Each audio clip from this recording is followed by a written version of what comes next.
नमस्कार दोस्तों, welcome back to motor redefined. मैं हूं आपका होस्ट और दोस्त अरिंदम घोष और एक बार फिर मैं आप लोगों के लिए एक तगड़ा सा राइड कंपैरिजन लेकर हाजिर हूं। जी हां दोस्तों, आज हम लोग कंपेयर करेंगे all new 2025 Yamaha access R 155 को विथ रॉयल एनफील्ड हंटर 350। अब आप कहेंगे भाई पागल हो गया, 155 सीसी कहाँ, ये 349 सीसी, कंपैरिजन बनता ही नहीं है।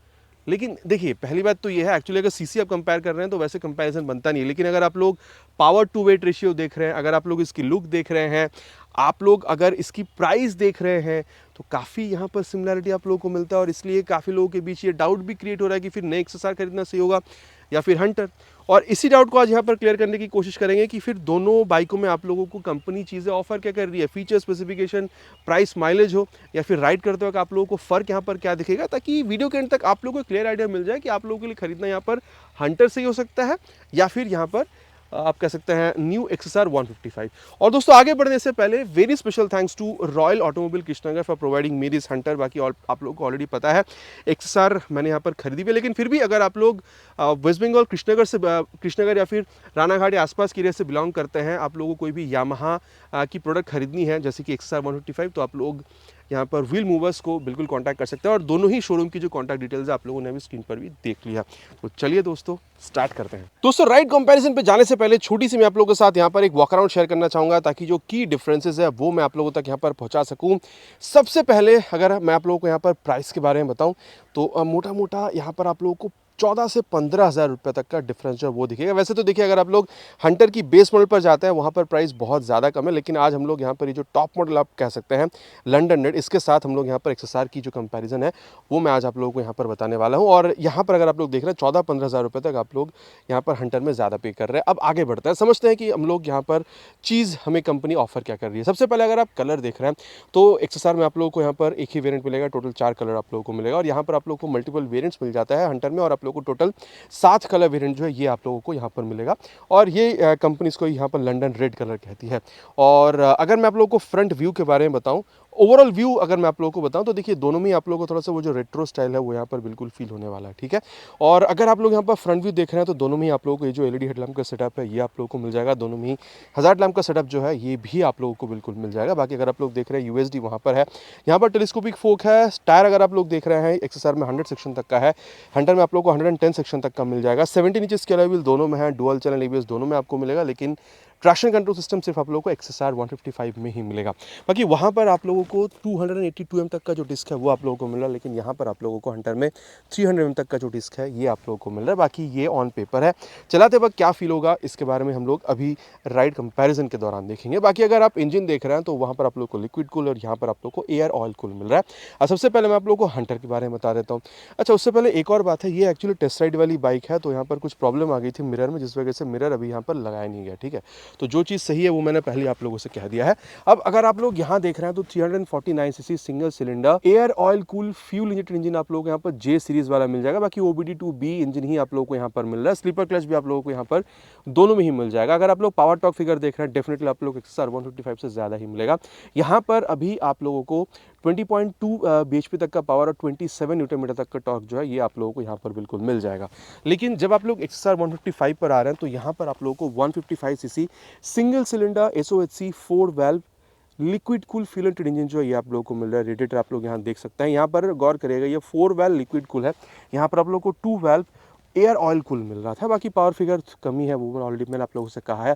18.4 PS तक का पावर आपको मिलेगा और टॉर्क भी काफ़ी कम है, 14.2 न्यूटन मीटर तक का आप लोगों को यहाँ पर मिल रहा है। भली पावर टॉर्क यहाँ पर आप लोगों को कम मिल रहा है, लेकिन पावर टू वेट रेशियो ये आप लोगों को दोनों में आप लोगों को यहाँ पर काफ़ी इंटरेस्टिंग दिखेगा। यहाँ पर वेट 181 किलोग्राम है, यहाँ पर 137 किलोग्राम, तो 44 किलोग्राम तक का डिफरेंस जो है ये आप लोग को यहाँ पर दिख रहा है। इसलिए पावर टू वेट रेशियो अगर आप लोग देख रहे हैं तो दोनों में काफ़ी इंटरेस्टिंग है। और यहाँ पर स्पीड के बारे में दोस्तों आगे चलते हुए, एक्सेलरेशन के बारे में चलते हुए आगे राइड के दौरान बात बिल्कुल करेंगे। और यहाँ पर आप लोग को वेरिएबल वाल्व एक्चुएशन भी देखने मिल जाता है, जिसके बारे में चलते हुए आगे बात हम लोग राइड के दौरान बिल्कुल करने वाले हैं। और क्योंकि बात यहाँ पर अभी इंजन की हो रही है तो चलिए दोनों ही यहाँ पर बाइक की जो एग्जॉस्ट साउंड है वो मैं आपको सुना देता हूँ। और सबसे पहले मैं यहाँ पर एक्सएसआर की आवाज़ आपको सुना दूँ।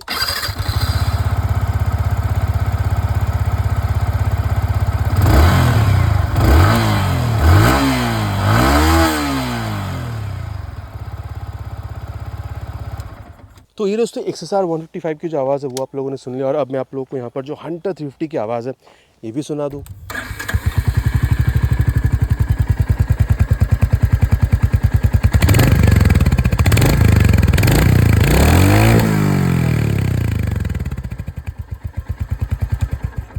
आवाज़ दोनों ही बाइक की आप लोगों ने सुन लिया, आपको किसकी बेहतर लगी नीचे कमेंट पे लिख कर बताना नहीं भूलिएगा।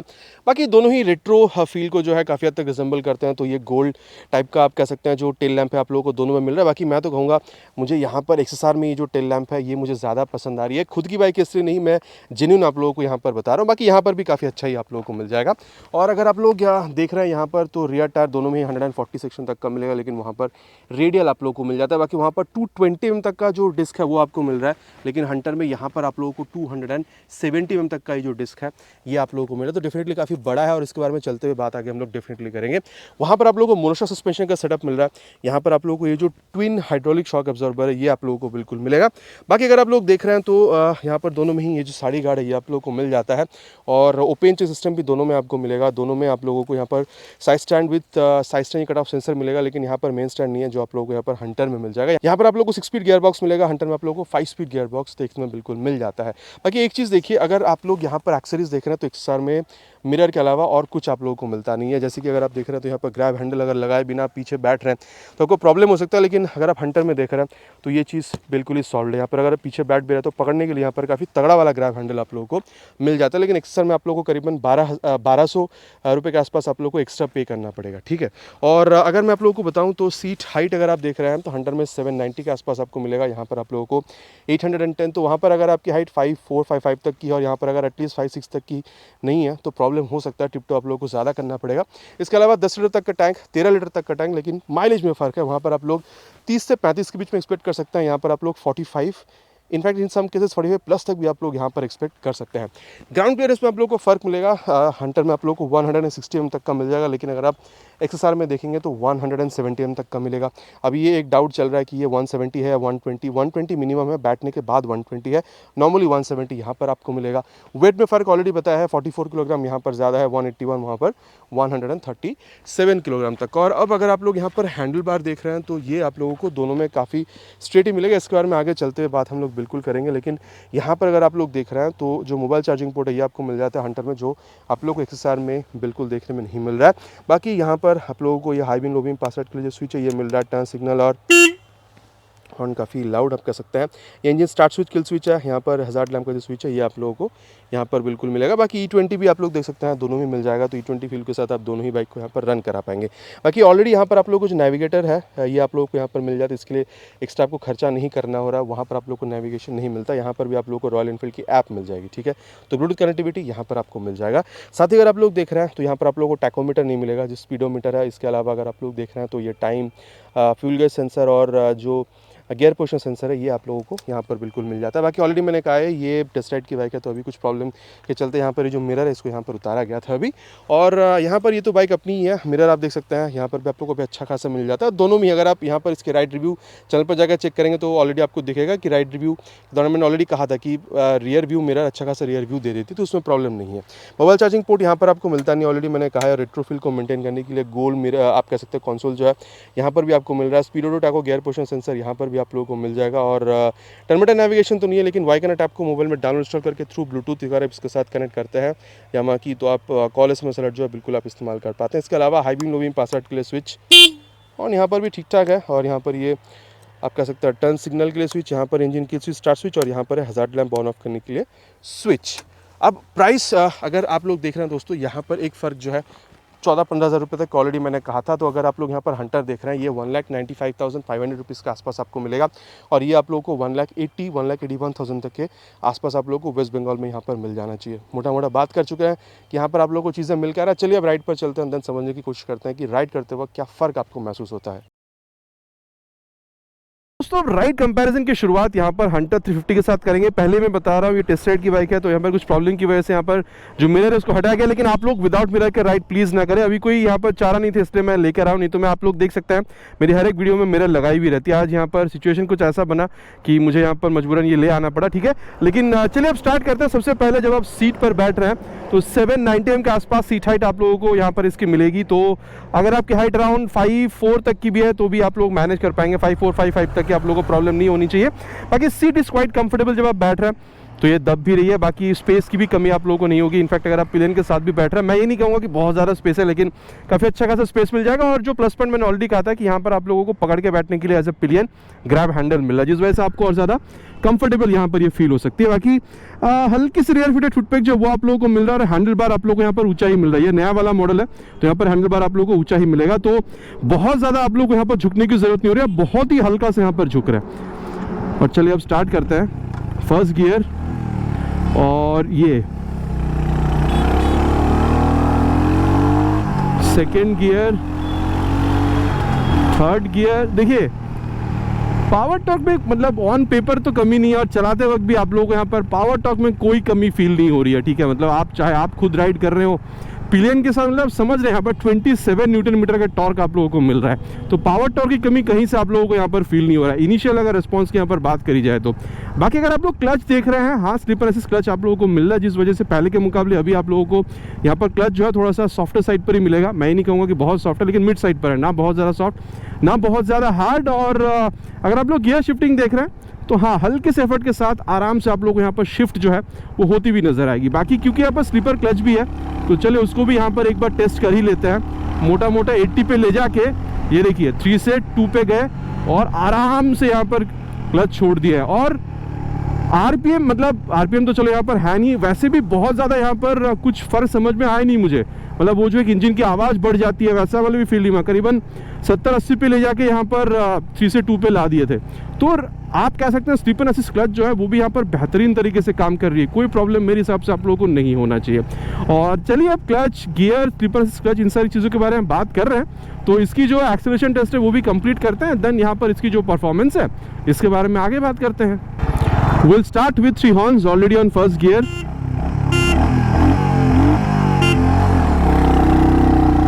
Slow launch. Cross 60, crossed 80. Approaching 100. And 100 also crossed. 110 approaching now. Crossed 110. Going towards 120. And it's now approaching and crossing 120 as well. तो दोस्तों यहाँ तक आप लोगों ने देख लिया है कि ये 120 भी यहाँ पर अप्रोच कर सकती है। और देखिए 120 तक ले जाने का कारण है ताकि मैं वाइब्रेशन आप लोगों को ज़्यादा बेटर तरीके से बता सकूं। बिकॉज रॉयल इनफील्ड में लोगों का ये जनरली कहना होता है कि भाई वाइब्रेशन मिलता है। देखिए ऐसा नहीं कि यहाँ पर वाइब्रेशन नहीं है, लेकिन जे सीरीज़ के इंजन में यहाँ पर आप लोगों को वाइब्रेशन जो है काफ़ी कंट्रोल्ड मिलता है। मैं कहूँगा 90-100 तक भी जब आप जा रहे हैं तो बहुत ज़्यादा वाइब्रेशन है, ऐसा मैं नहीं कहूँगा, ठीक है। और मैं अगर कंफर्टेबल क्रूजिंग स्पीड के बारे में बताऊँ तो अब मैं आप लोगों को आराम से यहाँ पर 100-110 तक मैं कह सकता हूँ। मतलब 100 आप मान कर चलिए, बहुत आराम से आप कर सकते हैं। क्रूज की स्पीड अगर आप लोग देख रहे हैं तो इस तरीके से हाईवेज पर अगर आप लोग राइड कर रहे हैं। और हाँ वाइब्रेशन अगर आप लोग देखते हैं 90-95 के बाद आप लोगों को मिल जाता है, लेकिन बहुत ज़्यादा आपको बॉदर नहीं करेगी। आप लोगों को जो फुट पे है वहाँ पर आप लोगों को थोड़ा बहुत देखने में मिल जाएगा, ठीक है। और मैं अगर आप लोगों को बताऊँ माइलेज के बारे में तो वही 30 से 35 के बीच में आप लोग एक्सपेक्ट कर सकते हैं। ऑलरेडी मैंने आप लोगों से यहाँ पर कही हुई है। बाकी अगर आप लोग स्टेबिलिटी देख रहे हैं दोस्तों, प्रॉब्लम आप लोगों को स्टेबिलिटी में भी यहाँ पर फील हो नहीं रहा है। और दोस्तों आप यहाँ पर राइड कंपेयर करते हैं हंटर 350 को विद दिस न्यू XSR 155। अब देखिए सबसे पहले बात जो मैं वहाँ पर आपको वॉक अराउंड के दौरान बताना भूल रहा था, यहाँ पर आप लोग को डेल्टा बॉक्स फ्रेम जो है ये भी मिल जाता है फॉर बेटर कॉन्फिडेंस एंड आप कह सकते हैं हैंडलिंग या फिर आप कह सकते हैं कॉर्नरिंग। अब ये हम लोग आगे चलते हुए बिल्कुल चेक करेंगे। सबसे पहले यहाँ पर जो सीट है इस बारे में यहाँ पर बात कर लेते हैं। देखिए जब आप बैठ रहे हैं 810 mm की सीट हाइट और वहाँ पर 790 था, तो ये जो ऊंची सीट पर आप बैठ रहे हैं डेफिनेटली आप लोगों को समझ में आ रहा है। और देखिए वहाँ पर सीट जो सॉफ्ट था वो आप लोगों को बिल्कुल समझ में आ गया, क्योंकि यहाँ पर सॉफ्ट नहीं है लेकिन यहाँ पर कंफर्टेबल है, यहाँ पर हार्ड भी नहीं है।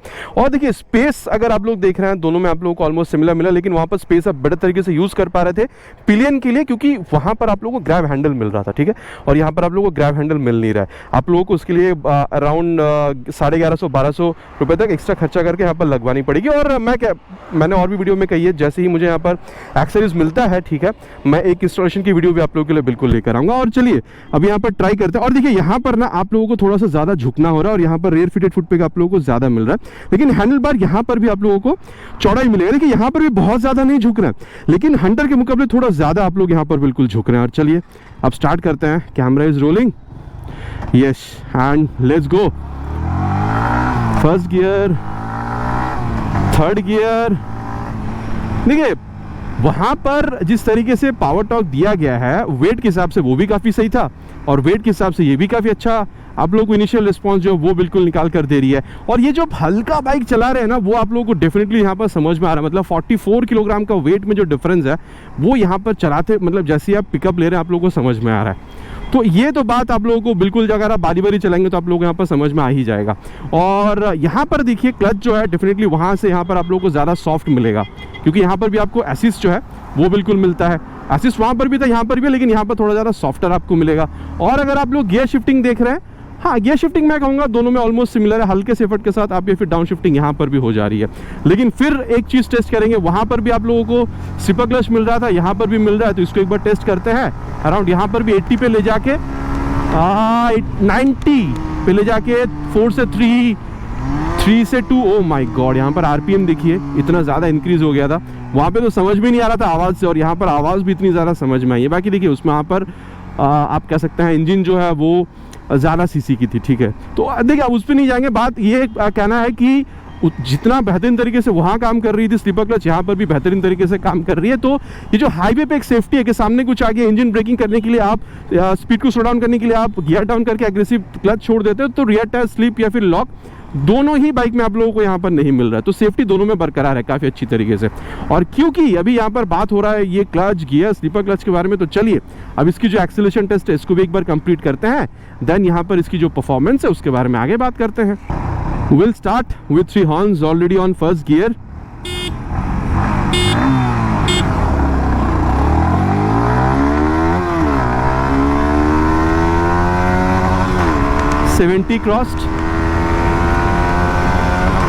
क्रॉस 90, VV एक्टिवेटेड, क्रॉस्ड 1517 तक वी हैव रीच्ड। देखिए दोस्तों ये VVA जो था ये आप लोगों ने अभी यहाँ पर देखा था, मतलब वेरिएबल वाल्व एक्चुएशन 7-7,500 आरपीएम के ऊपर जाने पर थ्रॉटल रिस्पांस आप लोगों को थोड़ा सा और बेहतर यहाँ पर ये बिल्कुल निकाल कर देता है। देखिए मैं अगर आप लोगों से कहूँ ना, वाइब्रेशन अभी तो जे सीरीज इंजन के साथ हंटर में भी काफ़ी कम है, लेकिन यहाँ पर और ज़्यादा आप लोगों को ये रिफाइंड मिल रहा है, मतलब स्मूथ एज बटर। कल एक बंदे ने मेरे से लेके टेस्ट राइड करा था, वो बोलता है भाई स्मूथ एज बटर। तो देखिए अब बंदा क्या बोल रहा है वो बात अलग है, लेकिन मैं अपना जो एक्सपीरियंस है वो मैं आप लोगों के साथ शेयर कर रहा हूँ। 100 तक भी बहुत ज़्यादा वाइब्रेशन आप लोगों को यहाँ पर मिल रहा है, तो उसको आप लोग यहाँ पर कंफर्टेबल क्रूजिंग स्पीड के हिसाब से मान कर चल सकते हैं। बाकी देखिए स्टेबिलिटी में प्रॉब्लम यहाँ पर बिल्कुल भी आपको फील नहीं हो रहा है, ठीक है। और साथ ही माइलेज ऑलरेडी मैंने आपको बताया है, यहाँ पर आप लोग 40-45 तक आराम से एक्सपेक्ट कर सकते हैं। माइलेज टेस्ट की वीडियो आप लोगों ने ऑलरेडी चैनल पर अगर आप देखें तो आप लोगों को मिल गया होगा। और यहाँ पर देखिए मैं कहूँगा क्योंकि वेट कम है और पावर में बहुत ज़्यादा डिफरेंस तो है नहीं, 1.5 PS तक के पावर में आप लोगों को डिफरेंस मिल रहा है, यहाँ पर कम है, लेकिन वेट 44 किलोग्राम यहाँ पर आपको कम मिल रहा है। तो देखिए मैं कहूँगा इनिशियल में शायद आपको बहुत ज़्यादा डिफरेंस फील ना हो चलाते वक्त, लेकिन जब आप टॉप स्पीड तक जब आप जाएंगे तो यहाँ पर ये थोड़ी सी बेटर परफॉर्मेंस आपको दे सकती है। इसके 2 कारण हैं।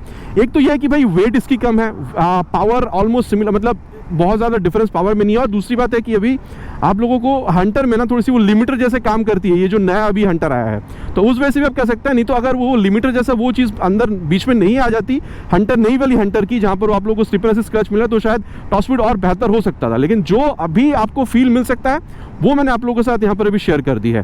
बाकी एक बात और है, इस तरीके से अगर आप लोग हाईवे राइड कर रहे हैं ना, क्योंकि ये बाइक हल्की है, तो मैं कहूँगा अगर आप लोग हंटर के साथ राइड करते हैं ना, अगर आप अकेले भी राइड करेंगे तो भी आप लोगों को बहुत ज़्यादा, अगर कोई ये देखिए जैसे कि ये अगर थोड़ा सा और जोर से जा रहा होता तो फ्लाई बाई का जो बात है ना वो आप लोगों को यहाँ पर बहुत ज़्यादा बॉदर नहीं करती अगर आप हंटर के साथ राइड कर रहे हैं। लेकिन यहाँ पर अगर आप लोग 2 बंदे बैठकर अगर आप राइड नहीं कर रहे हैं ना, तो अगर कोई जोर से पास में से गुजर गया तो फ्लाई बाई आपको थोड़ा सा यहाँ पर बॉदर कर सकती है। ये मैंने बिल्कुल एक्सपीरियंस किया, इसलिए मैं आप लोगों से कह रहा हूँ। और दोस्तों अब जिस बारे में बात करेंगे वो है इस बाइक की ब्रेकिंग। सबसे पहले इसको ले चलेंगे 80 के आसपास। और फ्रंट ब्रेक 300 mm तक का फ्रंट ब्रेक जो है मैं कहूँगा काफ़ी अच्छी तरीके से आप लोगों को यहाँ पर रिस्पांस निकाल कर दे रही है। देखिए ऐसा तो नहीं है कि जैसे ही आप ब्रेक प्रेस कर रहे हैं झट से रोक दे रही है, लेकिन काफ़ी मतलब आप कह सकते हैं कि अच्छी तरीके से यहाँ पर रोक भी रही है। ऐसा नहीं कि आप ब्रेक यहाँ कर रहे हैं वहाँ पर जाकर रुकते हैं, मतलब कंफर्टेबल ब्रेकिंग आप फ्रंट की यहाँ पर बिल्कुल कह सकते हैं। और अब जो रियर ब्रेक है उसको भी एक बार प्रेस करते हैं, ले चलेंगे 80 के आसपास। और यहाँ पर रियर ब्रेक देखिए, अभी मिरर तो है नहीं, देखना पॉसिबल नहीं, इसलिए मैं एकदम बिल्कुल ही लेन के पास में आकर यहाँ पर ब्रेकिंग जो है वो कर रहा हूँ। बाकी देखिए 80 तक मैं ले जाकर यहाँ पर इसको मैंने रियर ब्रेक करा है, लेकिन हाँ वही बात है प्रोग्रेसिव नेचर की है। लेकिन फिर भी ये जो 270 mm का आप लोगों को यहाँ पर ये जो ब्रेक मिल रहा है, इस वजह से आप कह सकते हैं प्रोग्रेसिव होते हुए भी काफ़ी अच्छी तरीके से यहाँ पर ये रोकती हुई भी आप लोगों को नजर आएगी। ठीक है, इसके बारे में मतलब डिफरेंस के बारे में बात करेंगे जब हम लोग 160 को चलाएंगे तो। बाकी हाँ ABS दोनों में अभी तक फील हुई नहीं है, लेकिन टाइम आने पर ABS फील होगी आपको। ABS के लिए कोई प्रॉब्लम मेरे हिसाब से नहीं होना चाहिए। और एक बार पीछे दोबारा देख ले, नहीं पीछे कोई नहीं है। चलिए अब ब्रेक रियर के संग संग बाद एक बार फ्रंट पे अप्लाई कर देख लेते हैं। अराउंड 70 पे ये रियर के संग संग बाद फ्रंट। अब तो मैनुअली चेक भी किया था, रियर में कोई है नहीं। तो देखिए मैं कहूँगा ओवरऑल ब्रेकिंग अगर आप लोग देख रहे हैं इस तरीके से, स्पेशली जब आप कर रहे हैं रियर के संग संग बाद आप फ्रंट का ब्रेक अप्लाई कर रहे हैं, आप लोगों को बेस्ट ब्रेकिंग एक्सपीरियंस जो है वो आप लोगों को यहाँ पर बिल्कुल मिलने वाला है। इसमें कोई दोराहा नहीं होनी चाहिए। ब्रेकिंग ओवरऑल आप लोगों को काफ़ी अच्छा खासा मिल रहा है, मतलब 181 किलोग्राम का जो वेट है वो अच्छी तरीके से मैनेज हो जा रहा है। इनफैक्ट 80 पर भी मैंने आपको ब्रेक करके बताया था, कोई प्रॉब्लम आपको नहीं हो रही है। और दोस्तों अब जिस बारे में बात करेंगे वो है इस बाइक की ब्रेकिंग। सबसे पहले तो पीछे कोई है नहीं, देख लिया है। और अब यहाँ पर अराउंड 80 पर ले जाके इसको भी ब्रेक करेंगे, 82 पे ले जाके ब्रेक। देखिए मैं कहूँगा वहाँ पर आप लोगों को वेट 44 किलोग्राम ज़्यादा मिल रहा है। ब्रेकिंग वहाँ पर भी काफ़ी सही है, इसमें कोई दो राह बिल्कुल भी नहीं है। ठीक है, लेकिन यहाँ पर क्योंकि ये बाइक हल्की है, ठीक है, और ब्रेक देखिए डिस्क में भी बहुत ज़्यादा साइज़ में तो डिफरेंस नहीं है। यहाँ पर 282 mm तक का आप लोग को यहाँ पर भी मिल जाता है। मैं कहूँगा देखिए वहाँ पर हंटर में भी काफ़ी सही है, लेकिन यहाँ पर आप लोगों को थोड़ा सा और बेहतर फील जो है वो आप लोगों को यहाँ पर बिल्कुल मिल सकता है। ठीक है, और अब जो रियर ब्रेक है इसको भी एक बार टेस्ट करते हैं। पीछे नहीं कोई नहीं है, और इसको भी अराउंड ले चलेंगे 80 के आसपास। और 79 पे ले जाके रियर ब्रेक प्रेस कर दिया है मैंने। ओहो, अभी ये सब जब मैंने यहाँ पे ले जाके इसको एक्सट्रीम प्रेस करा ना, तो रियर जो ब्रेक है उसमें से वो ABS भी आ गया था अभी बीच में। ठीक है, तो देखिए अब ये बात तो कहना पड़ेगा, रियर ब्रेक वहाँ पर 270 है और यहाँ पर 220। यहाँ पर जो ऑन पेपर डिफरेंस दिख रहा है, चलाते वक्त भी आप लोगों को डिफरेंस फील होगा। प्रोग्रेसिव दोनों में ही है इन जनरल अगर देखा जाए, लेकिन कौन थोड़ा ज़्यादा रोक रहा है, मैं कहूँगा आप कह सकते हैं हंटर 350 थोड़ा ज़्यादा रोक रही है। ठीक है, रियर अगर आप लोग ब्रेक देख रहे हैं तो। लेकिन अगेन अगर आप रियर के संग संग बाद फ्रंट ब्रेक अप्लाई कर रहे हैं तो कितनी बेहतर रिस्पॉन्स है। पीछे नहीं कोई नहीं है, एक बार 80 तक इसको भी ले चलते हैं, और फिर रियर के संग संग बाद और 85 पे ले जाके रियर विथ फ्रंट। भाई देखो मैं कहूँगा दमदार ब्रेक हंटर में मिलता है, लेकिन अगर आपको थोड़ा और बेहतर ब्रेकिंग एक्सपीरियंस चाहिए, क्योंकि यहाँ पर देखिए बाइक हल्की है, तो यहाँ पर आप लोगों को थोड़ा सा दमदार एक्सपीरियंस देखने में मिल जाएगा। और अब अगर आप सस्पेंशन देख रहे हैं, देखिए मैं कहूँगा चाहे आप फ्रंट देख रहे हो आप रियर देख रहे हो, आपको ना थोड़ा सा मिड साइड पर मिलेगा। फ्रंट में टेलीस्कोपिक, रियर में डुअल हाइड्रोलिक शॉक अब्जॉर्बर है। मतलब आप यहाँ पर हाईवेज पर हैं, आप सिटी राइड कर रहे हैं, हाई स्पीड पर है, टॉप स्पीड है, थोड़ा बहुत कॉर्नरिंग भी अगर आप लोग ट्राई कर रहे हैं, आप आराम से इस बाइक के साथ मज़े से कर सकते हैं। और ऑन रोड परफॉर्मेंस तो आप लोगों को काफ़ी बढ़िया तरीके से आप लोगों को यहाँ पर समझ में आ रहा है। लेकिन तब क्या, जब आप गड्ढों पर जा रहे हैं, आप अगर गड्ढों पर भी जा रहे हैं, देखिए ऐसा तो नहीं है कि आप बहुत ज़्यादा गड्ढों पर जा रहे हैं आपको झटका दे नहीं रही है, लेकिन इंडियन रोड्स में छोटे मोटे जो पॉट होल्स आप लोगों को मिल जाता है, वो पॉट होल्स ये सस्पेंशन जो है आराम से झेल सकती है। आप लोगों को यहाँ पर प्रॉब्लम मेरे हिसाब से नहीं होनी चाहिए। लेकिन ज़्यादा गड्ढों पर जाएंगे फिर तो झटका मिलेगा, लेकिन क्योंकि डुअल हाइड्रोलिक शॉक अब्जॉर्बर है तो काफ़ी हद तक ये झटका झेल भी लेती है। तो ये था अबाउट सस्पेंशन। ओवरऑल फील अगर आप लोग देखते हैं कि अभी तो मिरर नहीं है, लेकिन ऑलरेडी मैंने बाइक की राइड पहले भी करी हुई है, अपने एक्सपीरियंस से बता रहा हूँ, रियर व्यू मेरा अच्छा खासा रियर व्यू दे देती है, प्रॉब्लम आपको नहीं होना चाहिए। इसके अलावा यहाँ पर जो मोबाइल चार्जिंग पोर्ट है, ठीक है, तो आप लोग को यहाँ पर ये जो ट्रिपल नेविगेटर है ये मिल जा रहा है। बाकी अगर यहाँ पर टैकोमीटर मिलता तो बेहतर होता, लेकिन ठीक है, स्पीडोमीटर वगैरह, देन आप कह सकते हैं यहाँ पर गियर पोजिशन सेंसर, ठीक है, स्पीडोमीटर, ओडोमीटर, ये सारी चीज़ें तो आप लोगों को यहाँ पर दिख ही रहा है। ओवरऑल आप ये कह सकते हैं कि सिटी राइड के लिए अगर आप लोग देख रहे हैं, ये बाइक आप लोगों को काफ़ी अच्छा खासा एक्सपीरियंस निकाल कर दे सकती है। लेकिन कभी इस तरीके से अगर आप लोग हाईवेज पर निकल गए, मान के चलिए प्लेन के साथ भी अगर आप लोग राइड करने का प्लान बना रहे हैं, तो क्योंकि देखिए यहाँ पर आप ऑलमोस्ट अपराइट बैठ रहे हैं, एक्सेलरेशन वगैरह भी काफ़ी सही है, और यही इंजन मीटियोर, क्लासिक और आप कह सकते हैं बुलेट में भी यूज़ होती है, जहाँ पर लोग लॉन्ग राइड के लिए भी निकलते ले जाकर। तो देखिए इंजन आप लोगों को सपोर्ट करेगी अगर आप लोग लॉन्ग राइड के लिए निकलते हैं तो, लेकिन हाँ बाइक को बहुत ज़्यादा लॉन्ग राइड के लिए यहाँ पर डिज़ाइन नहीं करा गया है। तो मैं इतना कह सकता हूँ सिटी राइड के लिए तो परफेक्ट है, लेकिन कभी अगर आप लोग लॉन्ग राइड निकलने का प्लान बना भी लेते हैं तो भी आप लोगों को यहाँ पर प्रॉब्लम मेरे हिसाब से नहीं होनी चाहिए। मतलब 100, 150, 200 किलोमीटर निकल जाते हैं तो आप लोगों को प्रॉब्लम नहीं होनी चाहिए। बाकी दोस्तों टर्न रेडियस टेस्ट जो वो भी एक बार कर लेते हैं। पीछे नहीं कोई है नहीं, तो ये देखिए छोटी सी जगह पे मैं सर्विस रोड पर हूँ अभी हाईवे के, और ये देखिए आप आराम से यहाँ पर इसको जो है 360 मोड़ पा रहे हैं। ठीक है, बहुत ज़्यादा जगह की यहाँ पर ज़रूरत नहीं है, लेकिन ऐसा नहीं है कि बहुत छोटे जगह पर हो रहा है, मोटा मोटा ठीक जगह पर आप लोगों को यहाँ पर ठीक ठाक स्पेस के साथ ये मोड़ के दे रही है आप लोगों को। ठीक है, और अब अगर सस्पेंशन के बारे में बात करी जाए तो देखिए मैं कहूँगा आप चाहे फ्रंट देख रहे हो चाहे आप रियर देख रहे हो, आप लोगों को स्टिफर ही मिलेगा।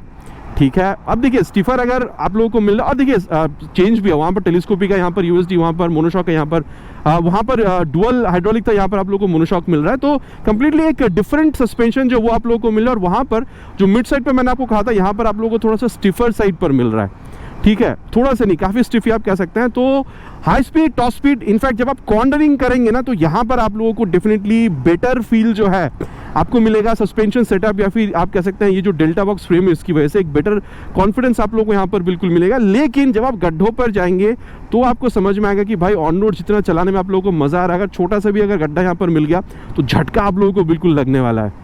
ठीक है, तो वो सस्पेंशन का जो डिफरेंस है वो मैंने आप लोगों से कह दिया। बाकी रियर व्यू मिरर यहाँ पर भी अच्छा खासा रियर व्यू आप लोगों को निकाल कर दे रही है। बाकी speedometer, taco, gear position sensor, Bluetooth connectivity यहाँ पर भी है। वहाँ नेविगेशन था, यहाँ पर आपको नेविगेशन नहीं मिलेगा। बाकी वहाँ पर मोबाइल चार्जिंग पोर्ट था, यहाँ पर मोबाइल चार्जिंग पोर्ट भी आपको नहीं मिलेगा। बाकी देखिए मैं इतना कहूँगा कि डेली राइड के लिए तो ये बाइक आप लोगों को ज़बरदस्त मिलेगा, क्योंकि आप जिस तरीके से कंफर्ट यहाँ पर पा रहे हैं, माइलेज भी आप लोगों को यहाँ पर ज़्यादा मिल रहा है, तो definitely daily ride, city ride के लिए आप यूज़ कर ही सकते हैं। इनफैक्ट पिलियन के साथ भी अगर आप ग्रैब हैंडल लगाकर बैठते हैं तो आप लोगों को प्रॉब्लम नहीं होगा। लेकिन आप अगर लॉन्ग राइड के लिए देख रहे हैं ना, देखिए वैसे तो लिक्विड कूल इंजन ज़्यादा प्रेफरेबल माना जाता है लॉन्ग राइड के लिए, जिसके हिसाब से आप अगर चाहें तो यहाँ पर भी आप लॉन्ग राइड कर सकते हैं, प्रॉब्लम आपको नहीं होनी चाहिए। 100-200 किलोमीटर यहाँ पर भी आप आराम से खींच सकते हैं। लेकिन अगर आप ज़्यादा पिलियन कंफर्ट चाह रहे हैं, अगर आप थोड़ा सा और ज़्यादा अपराइट पोजिशन चाह रहे हैं ताकि आप लोगों को और ज़्यादा कंफर्ट फील हो लॉन्ग राइड के दौरान, तो मैं कहूँगा आप लोगों को अभी भी हंटर ही ज़्यादा बेटर फील हो सकता है। लेकिन अगेन अगर आप लोग देख रहे हैं, अगर आप लोग सिटीज़ में राइड कर रहे हैं तो आप लोगों को ये थोड़ी ज़्यादा बेटर फील हो सकती है, purely because of the suspension and its weight, और एक्सीलरेशन तो है ही। बाकी दोस्तों एक बात आप लोग यहाँ पर देखिए, अगर आप लोग टर्निंग रेडियस देख रहे हैं तो पीछे कोई नहीं है, सामने वाले इस बंदे को जाने देते हैं जी। यहाँ पर अगर आप लोग देख रहे हैं ना टर्न रेडियस, तो ये आप लोगों को हल्का सा ज़्यादा ही मिलेगा अगर आप लोग हंटर के मुकाबले भी देख रहे हैं। मतलब टर्न रेडियस अगर आप लोग देख रहे हैं तो यहाँ पर थोड़ी सी छोटी है आप लोगों को, मतलब थोड़ा सा बड़ा ही आप लोगों को मिलेगा। ठीक है, बाकी दोस्तों दोनों बाइक के बारे में बात कर चुके हैं, और चलिए अब चलते हैं इसकी कंक्लूजन पर, एंड देन बात करते हैं कि फिर दोनों में से आप लोगों के लिए क्राइटेरिया वाइज खरीदना कौन सा बेहतर हो सकता है। और दोस्तों अब है सत्यवचन की घड़ी, कंक्लूजन का समय कि फिर आप लोगों के लिए खरीदना कौन सा बेहतर हो सकता है। अब देखिए पहली बात तो ये है, अगर आप लोग यहाँ पर प्लास्टिक क्वालिटी देख रहे हैं तो मैं आप लोगों को बिल्कुल एक ऑनेस्ट चीज़ बताता हूँ, हंटर में आप लोगों को बेहतर मिलेगा। वैसे अगर आप मेटल क्वालिटी देख रहे हैं फिर तो मैं कहूँगा एक्सेसर में भी अच्छा है, हंटर में भी आप लोगों को अच्छा मिल जाएगा। अब देखिए मैं कहूँगा अगर आपको Royal Enfield as a brand own करना है, जहाँ पर आप लोगों को माइलेज भी 30-35 तक की चाहिए, आप सिटी राइड करना चाहते हैं लेकिन आप ओकेशनल लॉन्ग राइड्स पर भी निकलना चाहते हैं, इनफैक्ट इवन विथ पिलियन थोड़ा सा और बेटर राइड कंफर्ट के साथ, ठीक है, और आपको ये चाहिए कि रॉयल एनफील्ड मुझे ओन करना है, आवाज़ भी आप लोगों को थोड़ी सी और तगड़ी चाहिए। ठीक है, आप लोगों को नेविगेशन सिस्टम जो है आप कह सकते हैं ब्लूटूथ, ये भी आप लोगों को चाहिए। ठीक है, और बजट आपको यहाँ पर अलाउ कर रही है मोटा मोटा यहाँ पर 1,95,000 के आसपास जाने के लिए। मेरे ख्याल से जो हंटर 350 ये आप लोगों के लिए एक बेहतरीन बाइक बिल्कुल हो सकता है, क्योंकि अभी तो इसमें अगर आप वाइब्रेशन देख रहे हैं वो भी कंट्रोल्ड है, एंड देन आप कह लीजिए स्टिपर क्लच वो भी आप लोगों की सारी चीज़ें मिली, डुअल चैनल भी, सेफ्टी भी बढ़ गया है। इन सारी चीज़ों के लिए हंटर 350 बहुत बढ़िया है। ठीक है, और हम लोग एज इंडियन इमोशनली कनेक्ट भी करते हैं Royal Enfield as a brand के साथ। अब देखिए जब आप यहाँ पर आ रहे हैं, पहली बात तो ये है कि आप लोगों को अगर आप ये बाइक खरीद रहे हैं, सिर्फ आप लोगों को एज एन एक्सेसरीज जो मिरर है वो आप लोगों को मिलेगा, तो आप लोगों को एक्सेसरीज पे भी एटलीस्ट 5,000 to 7,000 मिनिमम आपको खर्चा करना पड़ेगा, तब जाके आप लोगों को पूरा एक्सेसरीज यहाँ पर इस बाइक की मिलेगी। और अगर आप थोड़ा और ज़्यादा इसको सजाना चाहते हैं तो करीबन 10 से 12,000 रुपये आप लोगों को यहाँ पर खर्चा करना पड़ेगा। ठीक है, लेकिन हाँ आप चाहते हैं कि बाइक थोड़ी सी हल्की हो, ठीक है, आप चाहते हैं प्लेन के साथ भी राइड करना है और वो ग्रैब हैंडल आप लोगों को लगानी पड़ेगी। अगर कोई तगड़ा वाला बंदा बैठ रहा है पीछे, बंदी बैठ रही है तगड़ी वाली, तो आप लोगों को ग्रैब हैंडल लगाना पड़ेगा। तो देखिए, मैं कहूँगा बाइक हल्की होनी चाहिए। आप यामाहा ओन करना चाहते हैं, इंजन थोड़ी छोटी रखना चाहते हैं ताकि माइलेज आप लोगों को बेहतर मिले, लेकिन टॉप एंड स्पीड आप लोगों को और बेहतर चाहिए। इनफैक्ट आप कह सकते हैं हंटर 350 से भी टॉप एंड स्पीड आप लोगों को और बेहतर चाहिए। हैंडलिंग आप लोगों को और अच्छा चाहिए, जैसे कि यहाँ पर यूएसडी और मोनोशॉक सस्पेंशन का सेटअप मिला और स्टिफ सस्पेंशन आप लोगों को पसंद है, ठीक है। और बजट भी आप लोगों की यहाँ पर 5-10 हज़ार रुपये तक कम है व्हेन कंपेयर टू हंटर 350 मेरे ख्याल से, क्योंकि यहाँ पर माइलेज भी आप लोगों को ज़्यादा मिल रहा है, ठीक है। और वो रेट्रोफिल भी यहाँ पर मेंटेन हो रहा है, तो आप लोग यहाँ पर जो यहाँ पर XSR 155 इसको भी आप लोग खरीद सकते हैं। हम देखिए दोनों ही बाइक में अपनी अपनी खासियत है। मैंने आप लोगों को कमी या फिर जो खासियत है वो बता दिया। बाकी अब आफ्टर दिस रिव्यू आप लोग क्या डिसाइड कर रहे हैं कि आप लोग हंटर 350 खरीदेंगे या फिर XSR 155, नीचे कमेंट पर लिख कर बताना नहीं भूलिएगा। It's my request. आशा करता हूँ वीडियो आप लोगों को पसंद आई होगी। आपको पता है पसंद आए तो क्या करना है, प्लीज़ वीडियो में एक लाइक और चैनल पर पहली बार आ रहे हैं तो सब्सक्राइब करके बेल बटन कॉल पे हिट करना नहीं भूलिएगा। Again it's my request. बहुत जल्द मुलाकात होगा चैनल पर आप लोगों से इसी तरीके से नए वीडियो में बाइक स्कूटर के साथ। Till then ride safe and Jai Hind.